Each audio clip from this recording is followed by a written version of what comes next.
Hi there, it's Todd Smith, your member of Provincial Parliament for the Bay of Quinte and Ontario's Minister of Energy, and I'm back with another COVID-19 update for Ontario and specifically for our riding of Bay of Quinte.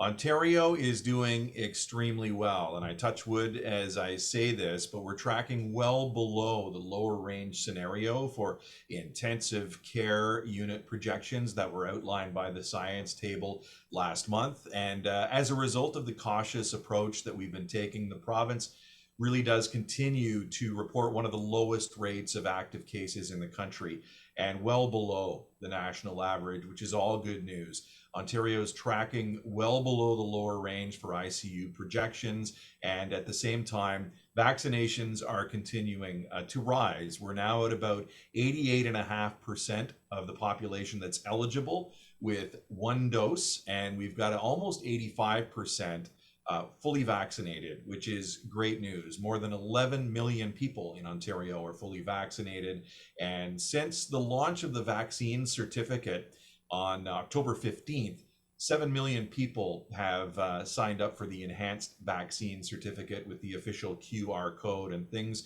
seem to be going pretty well on that front. So we're now at a stage where we can talk about booster shots and getting the boosters, your third shot of COVID-19 vaccine. And third doses are being offered to individuals who are immunocompromised with an interval of 8 weeks, of course, between your second dose and what would be your third dose. And so far, those who are eligible, according to the National Advisory Committee on Immunization and the Chief Medical Officer of Health, are transplant recipients, patients with hematological cancers, or on active treatment for cancer, and recipients of the anti-CD20 agent, and residents of long-term care homes, retirement homes, First Nations elder care lodges, as well as seniors living in other congregate settings, such as assisted living facilities, chronic care hospitals, and congregate seniors apartment buildings. More than 230,000 individuals are currently eligible to receive their third booster shot. So those are rolling out now. There's still some talk about when the vaccine is going to be available for children 5 to 11. And Health Canada is still going through that approval phase, and it's anticipated there will be some direction coming from Health Canada a little bit later on this month. But in the meantime, the vaccines continue to roll out, third doses. And of course, if you haven't got your first shot or your second shot yet, there's still all kinds of opportunities. Go to ontario.ca/book vaccine, and you can get the information that you need on where the clinics are being held and sign up for one to make sure you're protected from COVID-19.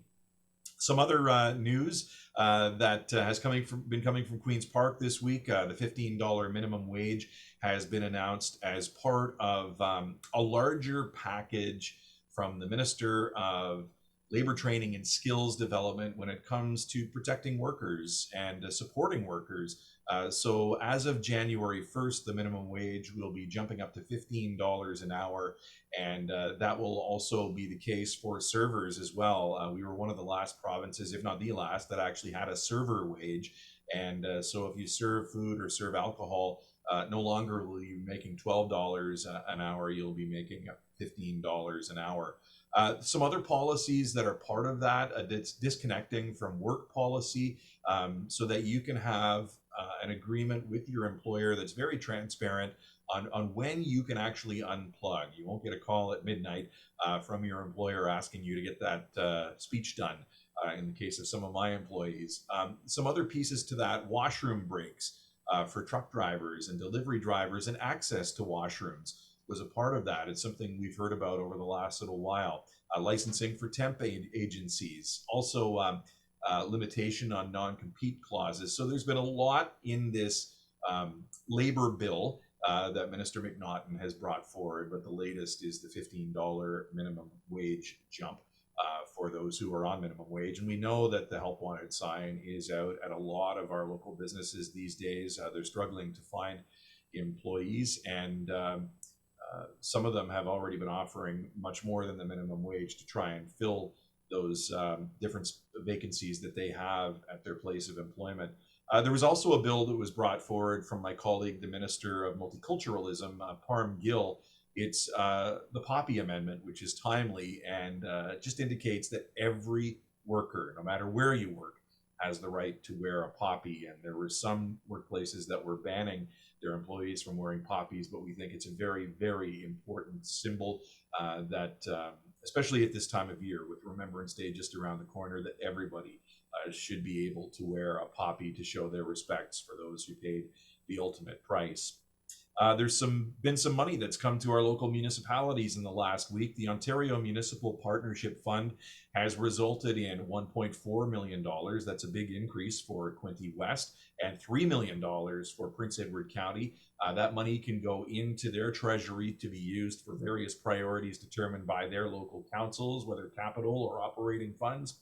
And so it's $1.4 million for Quinte West and $3 million for Prince Edward County. Belleville, because of the size, isn't eligible for funding, but the County of Hastings did get $55,000 as well. So it's a formula that's used, and it's based on infrastructure needs, population, and financial ability of the local municipality as well.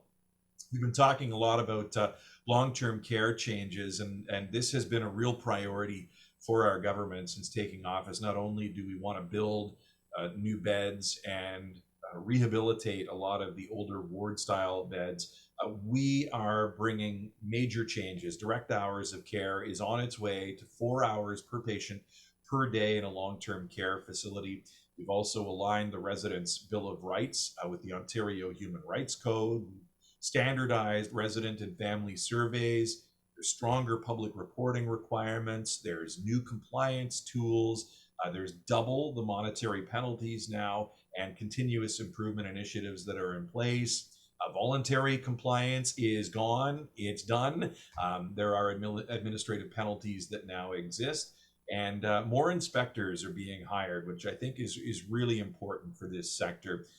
$20 million has been spent to hire more inspectors this year alone. That's 193 new staff, and new annual inspection programs are in place as well that focus on the residents' rights, infection prevention and control, plans of care, abuse and neglect, nutrition. All of these things will be subjected to inspection, and the new team of inspectors that are out there keeping an eye on those who are in our long-term care facilities, making sure that they are safe. Of course, the investment in direct hours of care means a home that has 160 beds in it. By this time in 2024, we'll have an additional 43 employees in the home, which means more PSWs, more nurses, more custodial people, and more dietitians and activities directors. All of these things will ensure that there's a higher standard of care in our long-term care facilities going forward. And as the Minister of Energy this week, I had the opportunity to get out and talk about an initiative that we're enforcing local distribution companies to bring in. It's called Green Button. It's a data standard, and what it means is that you will have access on an app on your smartphone to the data for your home, and you will be able to control your energy usage by using your phone. And so a lot of us have smartphones these days. This is going to result in potentially savings of up to 18% on your energy bill. So we've required local distribution companies. So in the case of Belleville, that would be Alexicon, the former Viridian. So Alexicon will be bringing in the Green Button. And of course, if you're in Quinte West or Prince Edward County, your local distribution company is Hydro One, and they're moving towards bringing in the Green Button program as well. So I had a demonstration at London Hydro. They're the first adopter of the Green Button here in Ontario, and they're already seeing major savings for their customers when it comes to their energy bills. Your natural gas bill will also be required to implement Green Button data, which will be used to inform your local app, so you can take more control over your electricity bill. So up to 18% savings as a result of us bringing in the Green Button program. Anyway, that's it for today. Lots to talk about, lots going on at Queen's Park, including the new information on boosters that are available. So if you need more information, check with the local public health unit, Hastings and Prince Edward Public Health, hpepublichealth.ca, and all of that latest information can be passed along to you there. In the meantime, stay safe, everyone. Look forward to seeing you at the Cenotaph for Remembrance Day and soon a Santa Claus parade near you. I'm Todd Smith, your MPP